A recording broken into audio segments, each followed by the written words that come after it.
Joyce in Middlesbrough says, our fishing industry has been ignored. We need to take back our own fishing grounds and not let foreign fishing fleets, there's a tongue twister for you, ruin our fish stocks. Abby has a different perspective. She says, without a global approach to protecting our seas, environmental efforts to protect marine life will be meaningless. What's your take? Is an international approach necessary after Brexit? Could we see a more sustainable fishing policy when it comes to British waters? Whatever kind of policy we develop, we will have to negotiate with our neighbours because we're an island. So every country has an exclusive economic zone where it can engage in fishing activities, which is normally 200 nautical miles. But you can't get 200 nautical miles off lots of bits of the UK coast without bumping into somebody else's exclusive economic zone. So regardless of whether or not we're an EU member, we need to negotiate agreements with our nearest neighbours in terms of how we manage those fish stocks sustainably.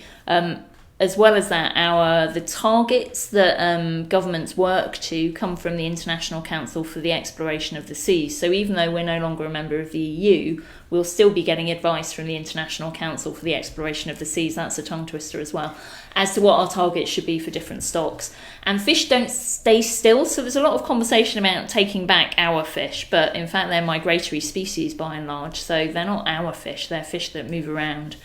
And therefore we need to negotiate with our partners to make sure that we or they are not fishing those fish at the wrong time of life, for example, because that can be really damaging to fish stocks down the line. So we will have to have some kind of international cooperation if we want to have sustainable fish stocks in the long term.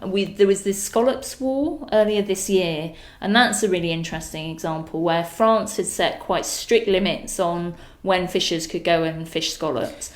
And UK fishermen went over there when French fishermen weren't allowed to go and fish scallops and started taking them up. And then the French fishermen came out and there was a fight, effectively. It was all in the news. Yes. And that's a nice example of where actually you need those, and that's with two states in the European Union already, so you needed some kind of agreement between the two states about how do we preserve this fish stock, how do we fish it sustainably. So regardless of our EU membership, we're going to have to do that. So we will have to engage. We're not in a position to kind of just set our own fishing policy without some sort of interaction with other countries. It's just the tenor and way that we do that will depend on the nature of the kind of Brexit that we get. It's worth noting as well that our most valuable fisheries we export. So again, coming back to trade, if we want to have good terms of trade with the EU and we want to be able to carry on making money out of those fisheries, we're going to have to be prepared to enter in a negotiation.